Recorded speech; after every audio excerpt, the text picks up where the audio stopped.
Hello. I'm really glad you're here tonight. This hour is different from the rest of the day. It doesn't ask you to decide anything. It doesn't ask you to perform or explain or keep up. It simply invites you to lie still and let your thoughts move at their own pace. As the years pass, nighttime becomes a kind of companion, a place where the mind is free to wander without interruption, where memories return not urgently, but patiently, where understanding settles in quietly, without needing words. Later in life, the mind doesn't race the way it once did. It reflects, it revisits, it connects dots that once seemed unrelated. And it does this most honestly when the lights are off and the world has gone silent. This space is for those thoughts, the ones that don't surface during the day, the ones that arrive only when you're alone with yourself, resting, remembering, and gently making sense of a long, lived-in life. So take a slow breath, let your body soften into the bed, and allow this night to meet you where you are. And now, before we begin, if this kind of honest, gentle reflection speaks to you, take a moment to like this video and subscribe to the channel. And down in the comments, tell me where you're listening from and what time it is where you are right now. There's something comforting about knowing we're all here together, scattered across time zones, but united in these late hours when the world finally grows still. So settle in, adjust your pillows, find a comfortable position, and know that for the next hour, you're not alone in whatever wisdom you're carrying, whatever understanding you've earned, whatever truths rise to the surface when the lights go out. Let's begin. Tonight, we're going to travel somewhere warm, somewhere simple, somewhere that exists both in the physical world and in the architecture of memory itself. We're going to a place where palm fronds whisper overhead, where the ocean breathes in the distance, where community isn't a concept, but a lived reality woven into every structure, every gathering, every shared meal. We're going to the Bure huts of Fiji, those traditional dwellings with their high thatched roofs and open sides, those structures built by hand from materials given by the earth, those homes that have sheltered generations of islanders, holding within their woven walls the story of what it means to truly belong. You may have never been to Fiji. You may have never seen a Bure hut with your own eyes, but somewhere in your memory, you understand what they represent. Because the human need for shelter, for community, for connection to the earth and to each other, this need is universal. It lives in all of us, in every culture, in every generation, in every heart that's ever sought a place to belong. So as you lie here tonight, imagine yourself walking through a Fijian village. Feel the warm tropical air against your skin. Smell the salt from the nearby ocean mixing with the scent of cooking fires and flowering trees. Hear the rustle of palm fronds moving in the evening breeze. And see the Bure huts arranged in a circle around a central clearing, each one unique but part of a whole, each one sheltering a family but connected to all the others through shared space, shared purpose, shared life. These structures are simple. They're made of bamboo and coconut palm leaves, woven pandanus and wooden posts. Nothing permanent, nothing that tries to defy nature or stand apart from it. Instead, they work with the elements, They breathe with the wind. They shelter from the rain while allowing air to flow through. They keep the harsh sun at bay while inviting in dappled light. They're temporary in the sense that they must be rebuilt, rethatched, maintained continuously. But they're also eternal in the sense that they've been built this same way for thousands of years. The knowledge passed down generation after generation. The techniques refined but essentially unchanged. There's wisdom in this, in building structures that acknowledge their own impermanence, that accept the need for constant care and renewal, that understand nothing lasts forever but can be remade, reconstructed, reimagined with each generation. Your life has been like this, like a Bure hut, built from what was available to you, constructed with the knowledge you were given, shaped by the elements you couldn't control, requiring constant maintenance, constant attention, constant rebuilding.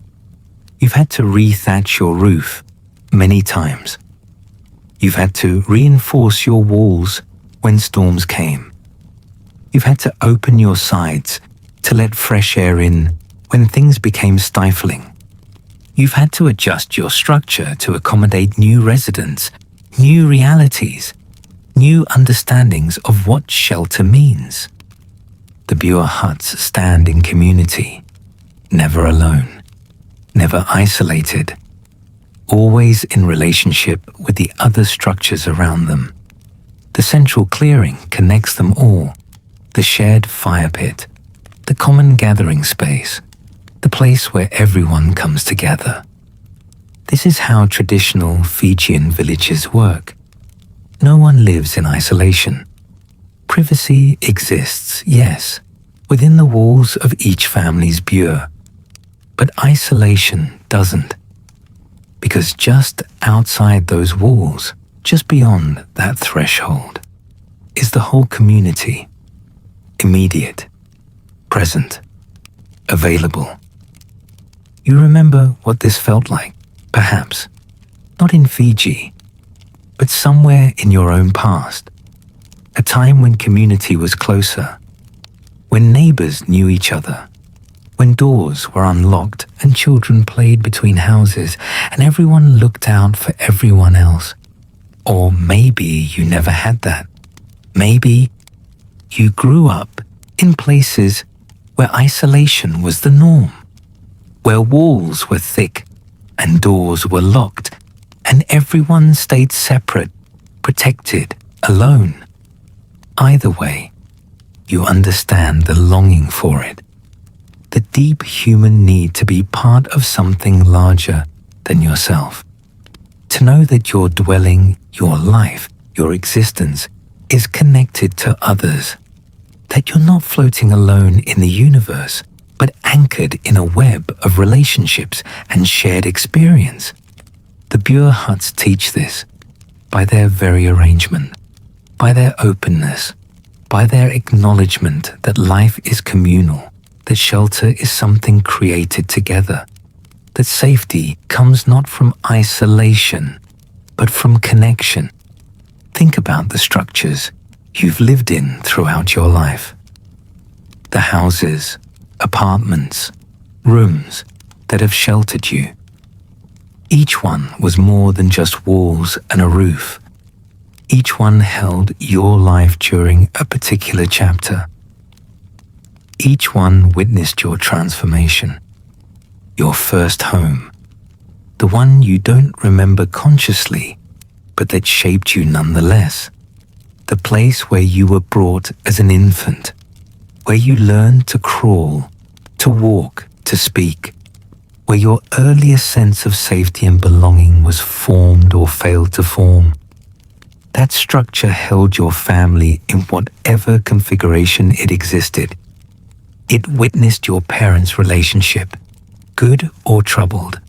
It absorbed the atmosphere of your childhood home, peaceful or chaotic, nurturing or neglectful, stable or unpredictable.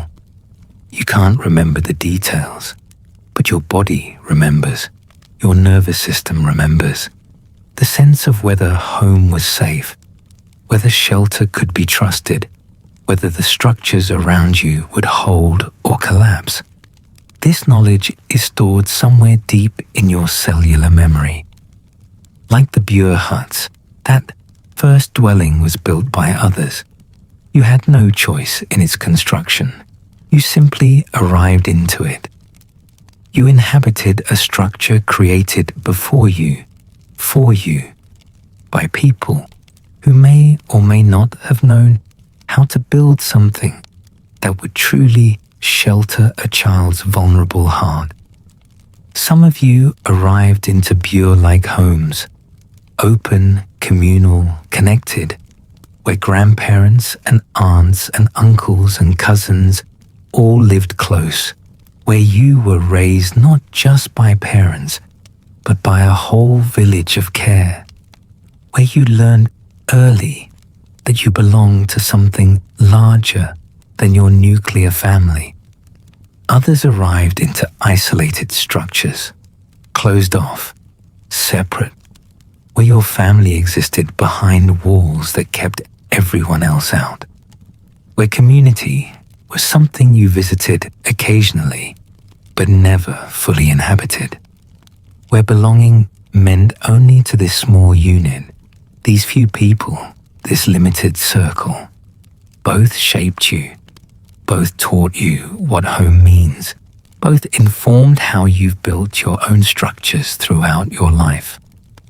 As a child, in whatever home you had, you created spaces within spaces. Remember this: the fort built from blankets and chairs, the hiding spot behind the couch or under the stairs, the corner that became your private territory. Children instinctively understand the need for shelter within shelter, for a space that's truly theirs. Even in the most open, Bure-style community, children find their spots, their special places, their territories within the larger territory. You had yours, maybe under your bed, maybe in a closet, maybe in a tree outside or a corner of the garage, or a space in the attic, somewhere that felt like yours alone. Your first experience of creating shelter for yourself rather than just inhabiting what others built. These childhood shelters were temporary, makeshift, built from whatever materials were available, cushions and cardboard boxes and imagination. But they were real. They served a purpose. They gave you practice in the essential human skill of creating safety, of defining boundaries, of building something that holds you.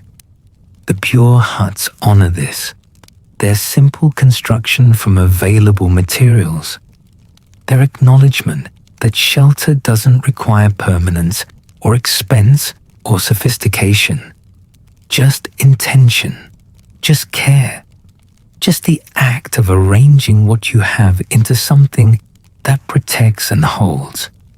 You grew older, you became a teenager, and suddenly the home you'd always known felt different, too small, too confining, too filled with other people's expectations and rules and ways of being. You wanted out. You dreamed of your own place, your own structure, something that reflected who you were becoming, rather than who you'd been as a child. Maybe you had a room of your own by then. Maybe you shared space with siblings. Either way, you tried to make it yours. Posters on the walls, music playing, door closed. Your attempt to create a bure within someone else's village, your own shelter within the larger shelter. But it wasn't enough, because you were changing, because the structure that had held you as a child couldn't hold who you were becoming, because you needed to leave and build something new. This is part of the cycle, part of the pattern. In traditional Fijian culture, young people don't leave the village entirely. They build their own Bure huts within the community. They create new structures adjacent to the old ones. They remain connected while establishing independence. But in the modern world, we often scatter. We leave not just our parents' homes, but our entire communities. We move to cities far away. We build our lives in places where no one knows our history, where we have to create community from scratch or live without it entirely. You remember leaving home for the first time, really leaving, not just going to school and returning, but moving out, creating your own dwelling, your own life, your own shelter independent of the one you'd always known. This felt exhilarating and terrifying in equal measure. The freedom was intoxicating. No one to tell you when to come home, no one to question your choices, no one to maintain the rules you'd always lived under. But the isolation was stark. The first night in your own place, whatever place that was, an apartment, a dorm room, a shared house. The first night when you closed the door and realized you were truly alone. Responsible for yourself, sheltering yourself, no longer part of the structure that had held you since birth. You had to learn everything, how to create a home, not just inhabit one, how to cook for yourself, clean for yourself, manage money, pay bills, maintain a dwelling. All the invisible work that had been done for you was now yours to do. Some of you thrived immediately. You loved the independence. You built your Bure hut enthusiastically, decorated it with pride, invited people over to see what you'd created. You felt competent and adult and ready. Others struggled. You felt lost, overwhelmed, unable to create the sense of home you'd always taken for granted. Your space remained sparse, temporary feeling, never quite right. You couldn't figure out how to build a structure that felt like shelter, rather than just a place to store your things. Both experiences are valid. Both are part of learning to build your own bure, to create shelter from available materials with whatever skills you've developed, to find your place in the larger village of the world. You met people who would share your shelter, roommates first maybe, learning to coexist in the same structure with people who weren't family, negotiating space, privacy, cleanliness, noise levels, all the tiny details of shared dwelling. This was practice for what came later, for building a bure with someone you loved, for creating shelter together rather than alone. You remember the first person you truly shared your home with, not just a roommate, but a partner, someone whose life merged with yours in intimate ways, someone whose belongings mixed with yours, whose routines interwove with yours, whose presence transformed your private shelter into shared space. This required reconstruction. Your bure couldn't remain exactly as it had been. It had to change, adapt, expand, to hold two lives instead of one. Walls had to shift. Boundaries had to be renegotiated. Space that was yours alone had to become ours. Some of you did this joyfully. The merging felt natural, exciting, right. You loved creating a home together, choosing furniture together, hanging pictures together, building a structure that reflected both of you rather than just one. Others found it difficult. The loss of complete autonomy hurt more than you expected. You missed your private space, your ability to arrange everything exactly as you wanted, your freedom to be entirely yourself without accommodation or compromise. Most of you experienced both, the joy and the difficulty, the pleasure of shared shelter and the challenge of maintaining yourself within it, the warmth of not being alone and the claustrophobia of never being fully private. The Bure huts understand this tension. Their walls are woven, not solid. They allow air to flow through. They create privacy without total isolation. You can hear life happening in other bures. You can sense the presence of the community, even while within your own space. This is perhaps wisdom we've lost in modern architecture. Our walls are thick, soundproof, completely separating. We've chosen total privacy over communal connection. And while this has benefits, it also creates isolation we weren't designed for. You built your adult life in structures that reflected this modern separation. Houses with locked doors and fenced yards and thick walls between you and your neighbors. Apartments where you didn't know the people living 10 feet away on the other side of the wall. You became accustomed to this. You learned to create community intentionally rather than having it organically present. You made friends, maintained relationships, built your chosen village, but it required effort, constant effort.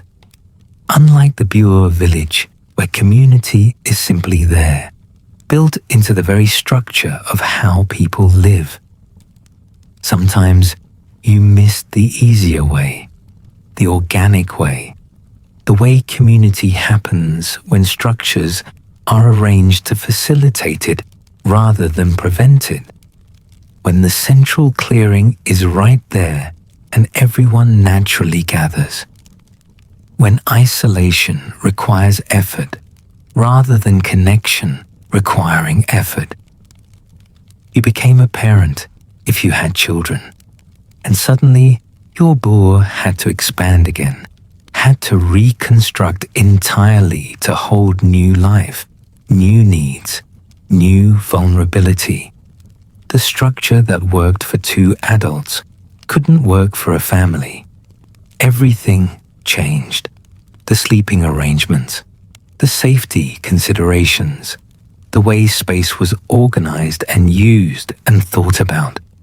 You baby-proofed your home. You created nurseries. You rearranged your entire dwelling around this tiny person who required so much space despite their small size. And you understood, perhaps for the first time, what your parents had done for you, the shelter they created, the structure they maintained, the constant adaptation they performed to hold your growing, changing life. You watched your children move through your home the way you'd moved through your childhood home.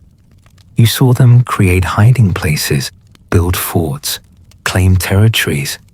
You saw them learn about shelter and boundaries and what it means to have a space that's yours. You tried to create the kind of home you'd wanted as a child. Or you tried not to recreate the kind of home that had hurt you. Or both. You made choices consciously or unconsciously about what kind of bure you were building, what kind of structure your children would remember, what kind of shelter would shape them.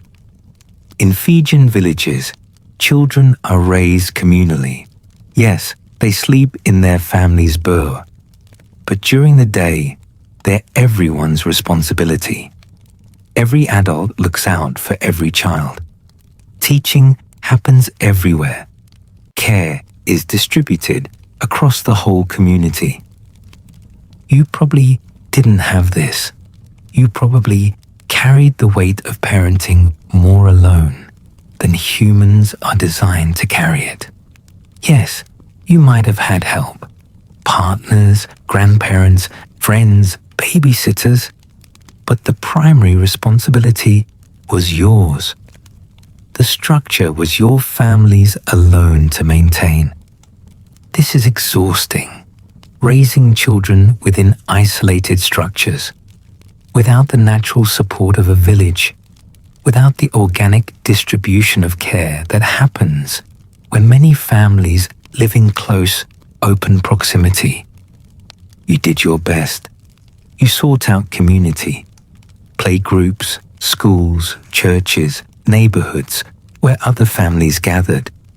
You tried to recreate the Bure village within a culture that doesn't naturally provide it. Some of you succeeded in building strong communities. You found your village. You created networks of care and support. You knew your children's friends' parents. You traded babysitting and shared meals and helped each other through the hard stages. Others remained more isolated, by choice or circumstance. Geographic separation from family, work schedules that didn't align with other families, personality traits that made connection difficult, financial stress that left no energy for socializing.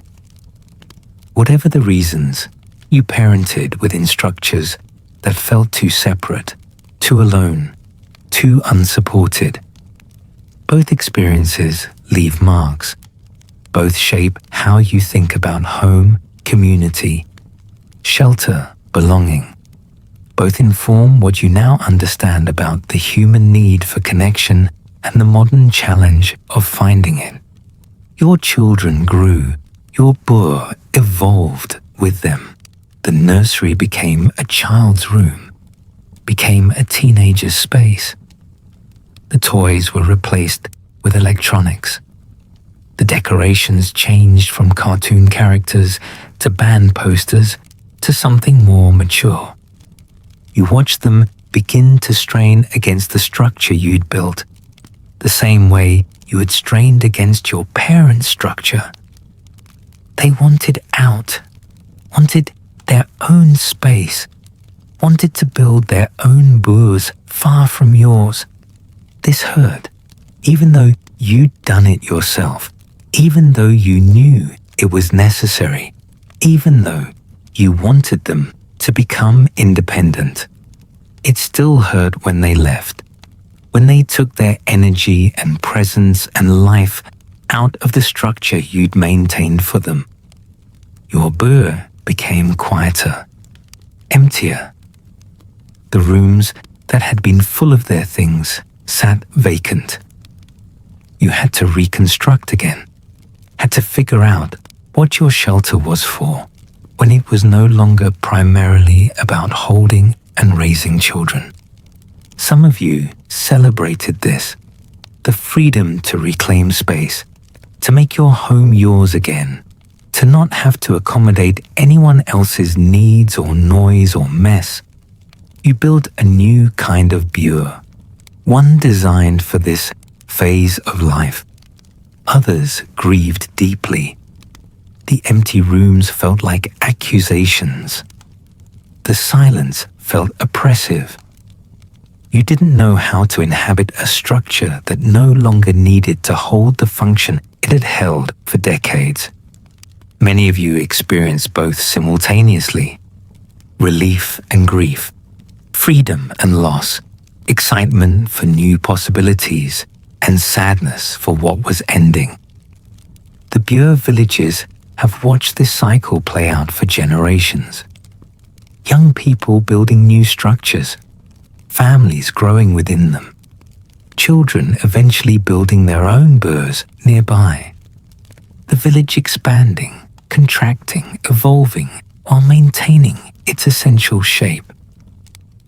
There's comfort in this pattern, in knowing that what you're experiencing isn't unique, but part of the human cycle. That the reconstruction of your shelter and each life stage is normal, expected, shared by everyone who lives long enough to go through these transitions.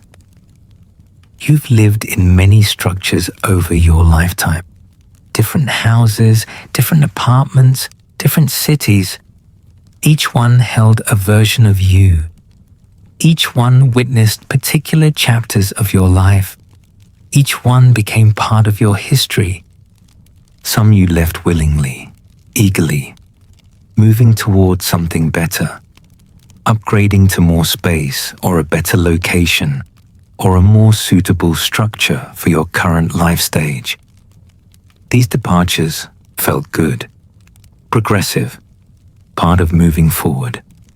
Others you left reluctantly, financial necessity forcing you out, relationships ending and requiring division of shared space, job losses or opportunities requiring relocation. These departures felt violent, like being ripped from shelter before you were ready, like losing home rather than leaving it. And some structures you left because you had to, because the dwelling itself was failing, because maintenance became impossible, because the elements finally won and the structure could no longer hold you safely. You remember the homes you loved most, the ones where you felt most yourself, most safe, most at peace, where the structure seemed to fit your life perfectly, where everything worked, where you could breathe easily within the walls. What made those places special? Often, it wasn't the structure itself, but what it held. Who you were when you lived there, who you lived with, what phase of life you were in. The structure became sacred because of what it witnessed, what it held, what happened within its walls. In Fiji, bures are blessed when they're built. Traditional ceremonies mark their completion. The community gathers to acknowledge the new structure, to welcome it into the village, to honor the family who will inhabit it, to recognize that this shelter is now part of the larger whole. Your homes probably weren't blessed formally, but they became sacred through use, through the life you lived within them, through the moments they held, the ordinary and the extraordinary, the daily routines and the significant events, all of it sanctifying the structure simply by happening there. You've experienced loss within your shelters, deaths of people you loved, endings of relationships, diagnosis of illness, news that changed everything. Your structures witnessed these breaking points, these moments when the floor fell out from under you and you didn't think you could stand. But the structure held you anyway. The walls stayed standing even when everything else collapsed. The roof kept the rain out even when your world fell apart. The shelter continued sheltering even when it felt like nothing was safe anymore. There's something profound about this, about the way physical structures persist through emotional devastation, about how your home continues being your home even when everything else is lost, about how shelter keeps functioning even when you can't. The Bure Hut's weather storms. Cyclones come through Fiji regularly. Strong winds, heavy rains, forces that test every structure. Some bures survive intact. Others lose their roofing, their walls, their stability. The community comes together afterward to rebuild, to rethatch roofs, to repair walls, to reconstruct what the storm damaged. This is part of the cycle, part of living in structures that acknowledge their own vulnerability. that don't pretend to be permanent or invincible, that accept that storms come and damage happens and rebuilding is necessary. Your life has been like this. Storms came. Some were weathered successfully. Your structure held. You stayed safe inside. The storm passed and you emerged intact, grateful, aware of how close you'd come to losing everything. Other storms damaged you severely. Your structure couldn't hold. Things broke, leaked, collapsed. You had to rebuild afterward, had to reconstruct your sense of home, safety, shelter, had to figure out how to create protection again after learning how insufficient protection can be. You're older now. You lie in bed in whatever structure currently holds you. This house, this apartment, this room, this shelter that represents where you've ended up after all the building and leaving and rebuilding and moving and reconstructing. Is this where you thought you'd be? Probably not. Life rarely unfolds according to the structures we imagine in youth. The bureau we thought we'd build often looks nothing like the one we actually inhabit. Some of you are in places smaller than you expected, downsizing from larger homes, simpler structures for simpler needs, fewer rooms because fewer people, less space because less is required. This can feel like failure, like moving backward, like ending up with less than you should have after all these years. Or it can feel like freedom, like liberation from maintenance and expense and rooms you never used anyway, like finally having exactly what you need and nothing more, like a return to the simplicity of those Fijian Bures. Shelter that's adequate, comfortable, appropriate, without pretension or excess. Others are in places larger than you need. Houses that were built for full families now housing just 1 or 2 people. Rooms that sit empty. Space that echoes with absence. Structures designed for a life that's no longer being lived. This can feel haunted, lonely, like living in a memorial to what was, like your home itself is reminding you constantly of what you've lost. Or it can feel like abundance, like having space to spread out, to have hobbies, to host visitors, to keep rooms ready for children or grandchildren who visit. Like your structure still serving purpose, even if that purpose has changed. Whatever structure holds you now, you understand something you didn't understand when you were younger. You understand that home isn't really about the building. It never was. The Bure Huts teach this clearly. They're impermanent. They decay and get rebuilt. They're just materials arranged temporarily to serve a purpose. What makes them home isn't the palm fronds or the bamboo posts. It's what happens inside them. The relationships, the rituals, the sense of belonging, the knowledge that you're part of something larger than your individual dwelling. You've learned this through experience, through all the structures you've inhabited, through all the places that felt like home, and the places that never did, despite being where you lived. Home is a feeling, not a location. It's a sense of safety, of belonging, of being known and accepted. You can have this in a simple Bure hut or lack it in a mansion. The structure itself guarantees nothing. Some of the places you felt most at home weren't even yours. They were other people's structures, friends' houses where you felt completely comfortable, family members' homes where you could relax entirely. places where you were welcomed so completely that their bure became partially yours through the grace of their hospitality. You remember specific homes like this, walking in and immediately feeling at ease, being told to help yourself to anything in the kitchen, having a room that became yours whenever you visited, knowing you could show up unannounced and be genuinely welcomed rather than tolerated.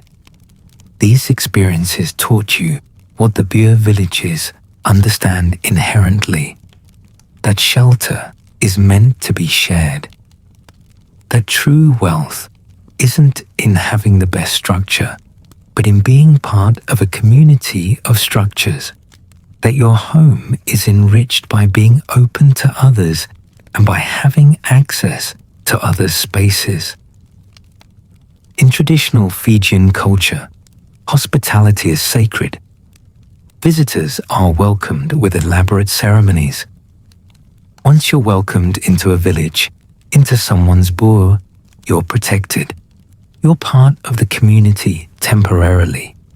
The shelter extends to you, not because you own it, but because you've been invited into it. Modern culture has largely lost this. We've become protective of our spaces, suspicious of visitors, careful about who we allow into our structures. We lock our doors and install security systems and maintain boundaries that would seem strange to those living in Bure villages where openness is the default. You understand why this happened. Cities are different from villages. Anonymity requires different precautions than familiarity does.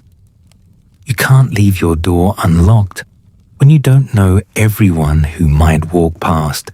You can't welcome everyone when you don't have community structures to help determine who's safe.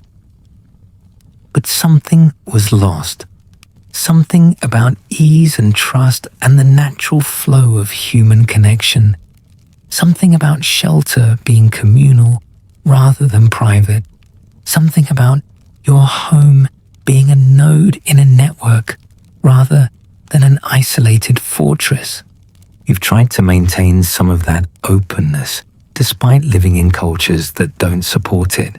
You've welcomed people into your home. You've hosted gatherings. You've offered your shelter to those who needed it. Friends going through breakups. Family members between living situations. Strangers who needed help.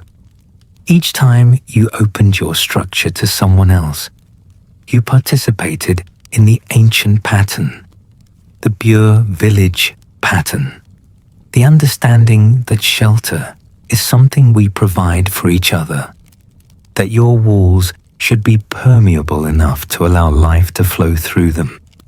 Sometimes this went beautifully. The person you sheltered recovered and moved on, and your friendship deepened through the intimacy of shared space. You felt good about your ability to help, about your structure being useful beyond just housing your own life. Other times, it went badly. Boundaries were violated. Hospitality was abused. People overstayed or took advantage or brought chaos into your carefully maintained peace. You had to ask them to leave, had to close your structure to them, had to learn that openness requires discernment. These difficult experiences made you more cautious, more selective about who you invited in, more protective of your space and your peace. This is wisdom, necessary wisdom, but it also moved you further from the Bure village model, further from the idea that community and shelter are inseparable. You visited many homes throughout your life. Each one taught you something about how other people create shelter, how they arrange their spaces, what they prioritize, what their structures reveal about their inner lives. Some homes you entered felt cold despite being beautifully decorated. Everything perfect, nothing personal, like model homes staged for sale rather than structures lived in. You understood that these people kept themselves hidden even within their own walls, that their shelter protected them from vulnerability rather than creating space for it. Other homes felt overwhelmingly chaotic, clutter everywhere, projects unfinished, dishes piled up. You could feel the stress of the inhabitants in the disorder of their space. Their internal overwhelm manifested in their external environment.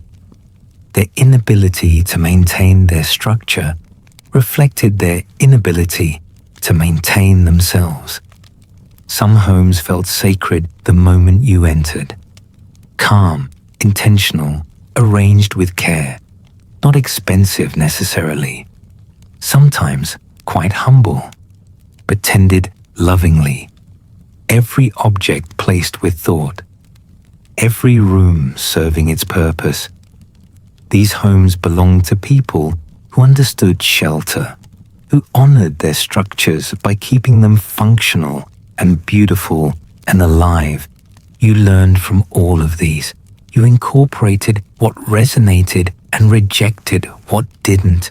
You developed your own understanding of what your bure should be, what atmosphere you wanted to create, what your space should communicate about who you are. The bure huts are simple by necessity, but also by choice. Elaborate structures aren't valued in traditional Fijian culture. What matters is that the dwelling functions well, that it shelters appropriately, that it fits into the community, that it doesn't attempt to dominate or impress, but simply serves its purpose. This is countercultural in modern society. We're taught to accumulate, to upgrade constantly, to have bigger houses, nicer furniture, more impressive structures than our peers. Our homes become status symbols, markers of success or failure. You've participated in this. You've wanted nicer places. You've felt inadequate when your home didn't measure up to others. You've spent money and energy trying to create a structure that would reflect well on you. But somewhere along the way, perhaps, you realize the futility of this, the way it never ends, the way there's always something nicer, the way the pursuit of the perfect structure distracts from actually living in whatever structure you have. You started to simplify, to remove what wasn't necessary, to focus on function rather than impression, to create a bure rather than a showcase, a shelter that serves your life rather than a structure that demands your life serve it. This shift brought peace. Less to maintain, less to worry about, less to clean and organize and keep perfect. More energy for actually living, for relationships, for experiences, for the things that matter more than your dwelling.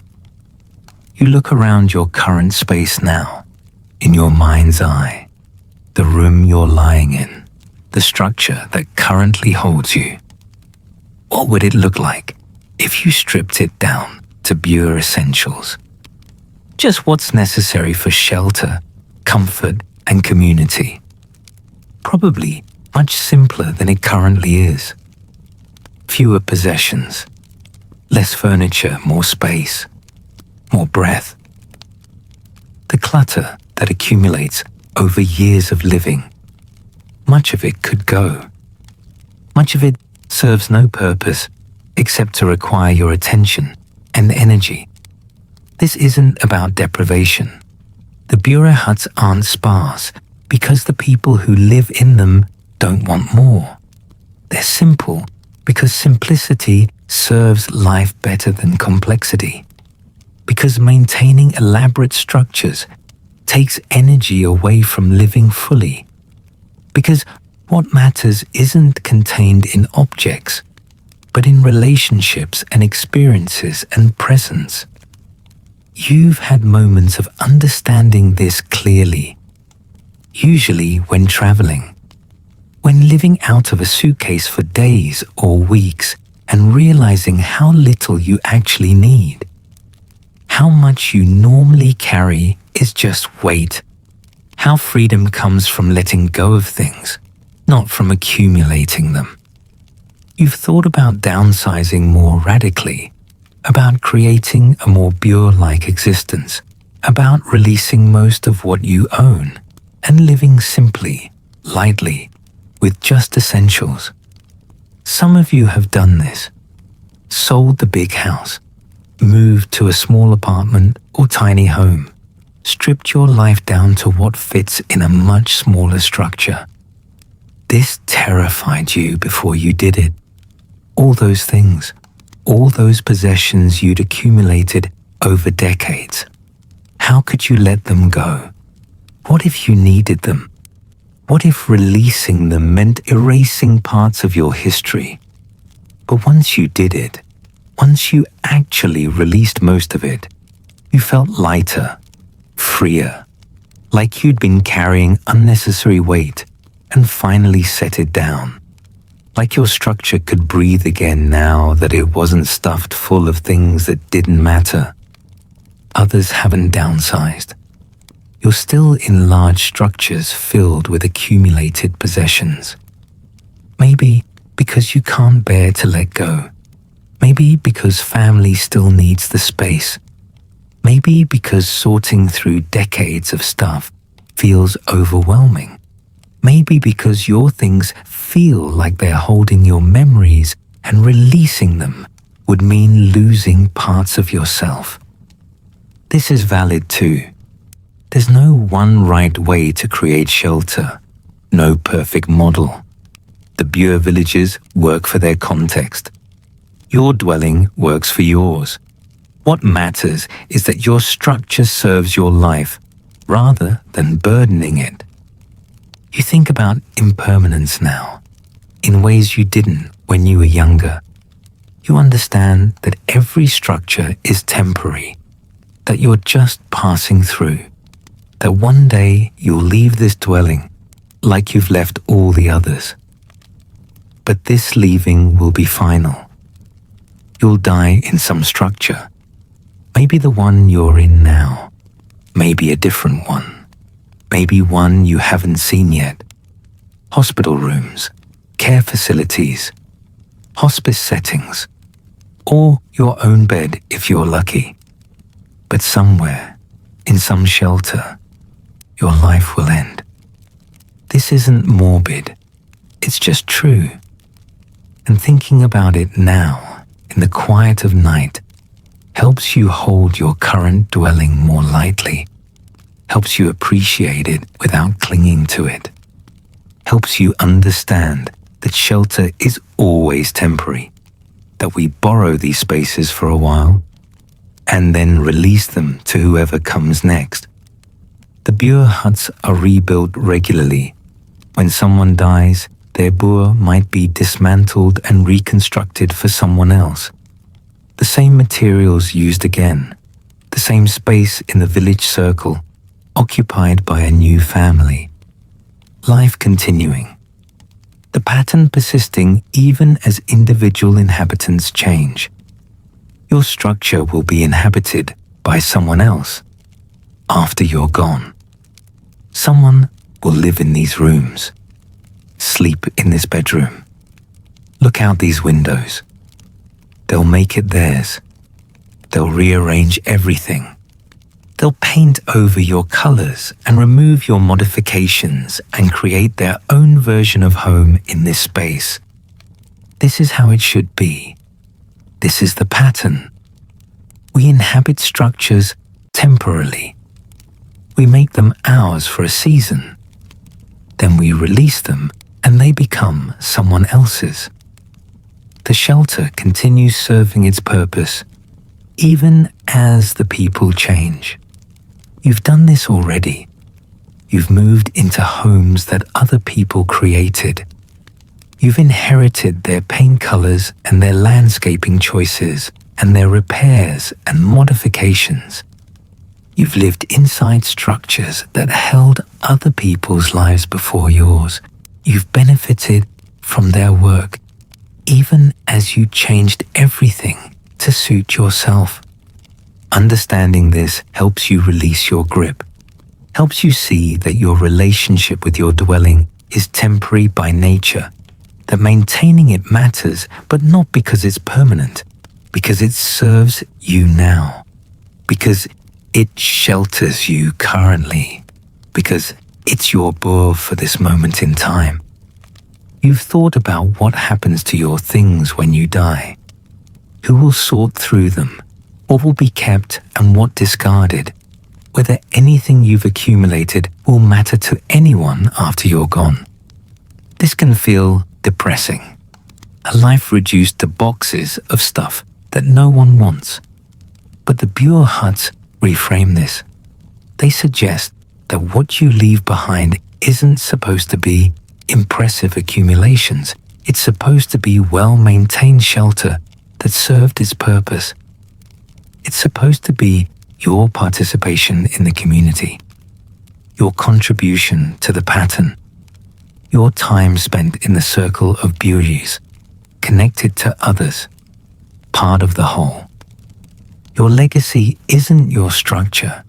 It's how you inhabited it, how you opened it to others, how you participated in community, how you offered shelter and accepted shelter, how you maintained your space while understanding it wasn't really yours to keep. You remember the homes of people you've loved who died, going through their things afterward, sorting and deciding and distributing. How strange it felt to dismantle someone's carefully created shelter, to decide what mattered and what didn't, to watch a life get packed into boxes and donations.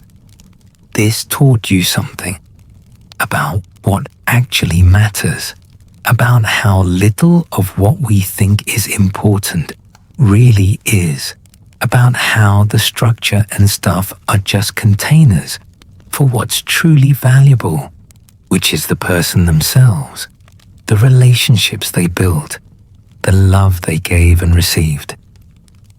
The empty home after someone dies is just empty space. The dwelling without its inhabitant is just materials arranged into shapes. The bure without the family is just palm fronds and bamboo.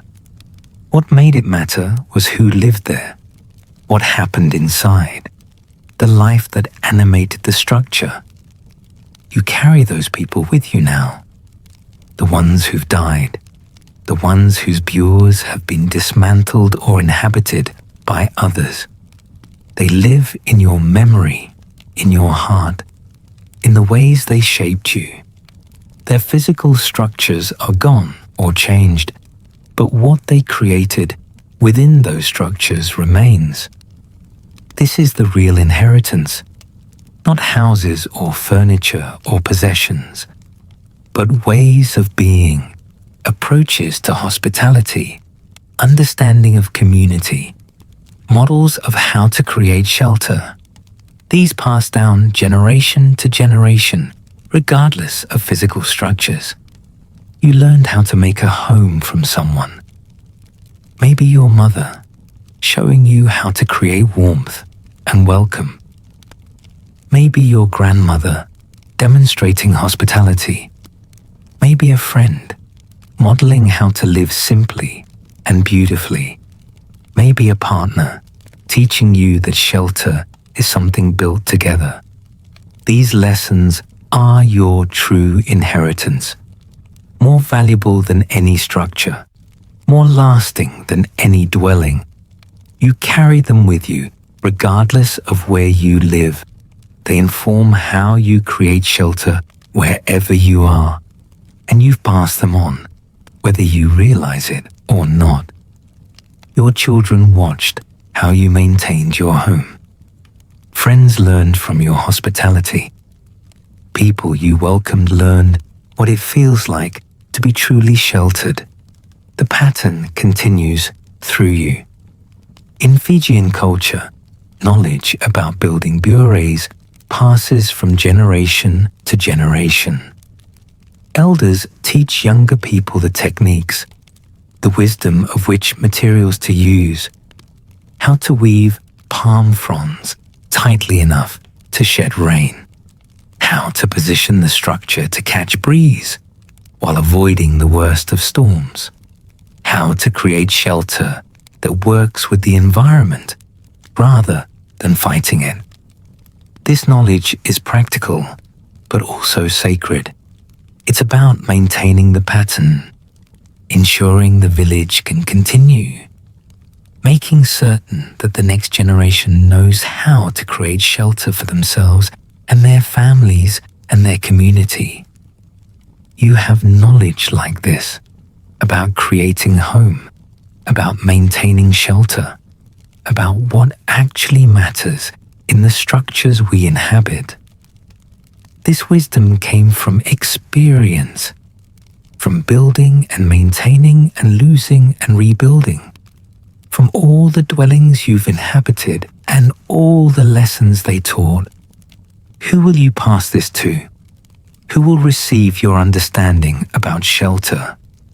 Maybe children or grandchildren, maybe younger friends, maybe people who come after you and have to learn the same lessons you learned. You can pass it actively by sharing what you know, teaching people how to create homes that nurture rather than burden, showing them what matters and what doesn't, modeling the kind of dwelling that serves life well.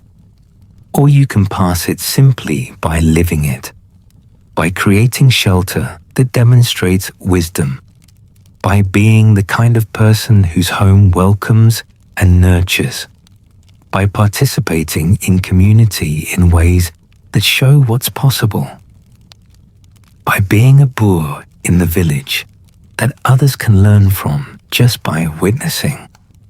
You're tired now. This journey through all your dwellings, all your structures, all your attempts to create shelter has been exhausting. Remembering is exhausting. Holding all these versions of yourself and all these places you've lived requires energy. But it's also completing something.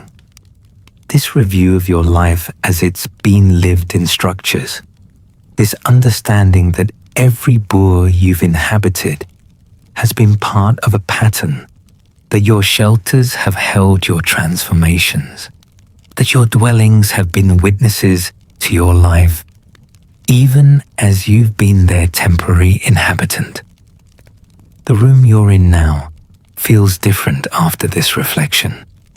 It's not just a room anymore.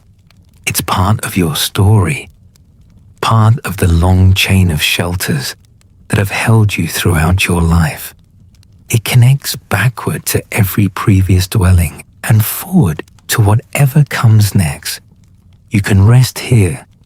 You can allow yourself to be held by this structure, not permanently, not forever, but for now, for tonight, for this moment when you need shelter and this Bure is here to provide it. The weight of your body on the mattress, the pillow supporting your head, the blankets covering you, the walls around you, the roof above you, all of it creating a container for your vulnerable sleeping self. All of it saying you're safe enough to let go, to release consciousness, to trust that you'll be protected while you're defenseless. This is what shelter has always been for. Not just protection from weather, not just privacy or status or comfort, but this fundamental human need to feel safe enough to be vulnerable, to close your eyes in the darkness and trust that nothing will harm you, to surrender to sleep knowing the structure will hold while you're gone. Every night of your life, you've had to trust this, had to believe that your dwelling would protect you through the vulnerable hours, had to have faith that you'd wake up safe in the morning. This is the deepest function of shelter, this permission to be completely undefended. The Bure huts provide this. Their simplicity doesn't mean inadequacy. They shelter effectively. They create safe space for sleep. They allow inhabitants to rest fully. And they do this while remaining connected to the community, while staying permeable to the outside world, while maintaining the balance between protection and openness. Your current dwelling does this for you now. It's sheltering you as you lie here. It's holding you safe. It's creating the conditions for rest. Whether it's simple or elaborate, small or large, owned or rented, it's serving this essential function.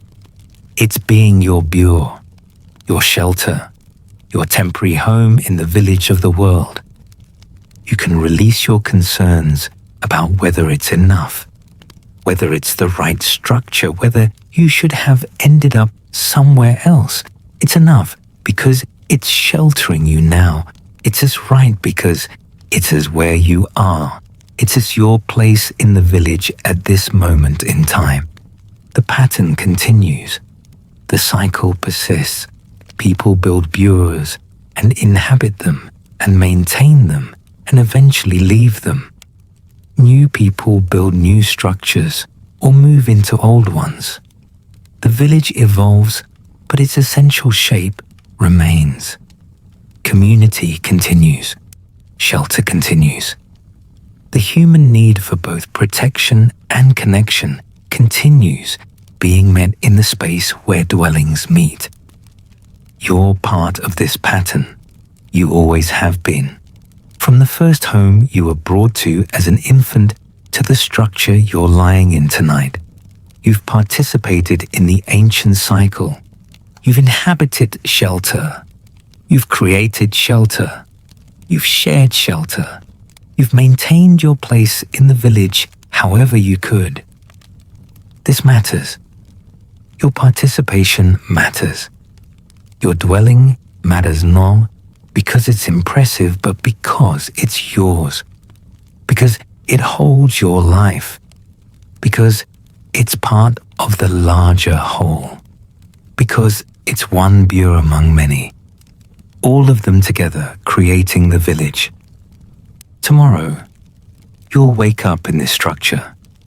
You'll move through your rooms. You'll perform your rituals. You'll maintain your dwelling. You'll continue inhabiting this shelter for another day. But tonight, you can rest. You can let the structure do its work. You can allow yourself to be held. You can close your eyes and sink into sleep knowing you're safe, knowing you're sheltered, knowing you're home, at least for now, at least for this night. The Bure huts stand in their circles under Pacific skies.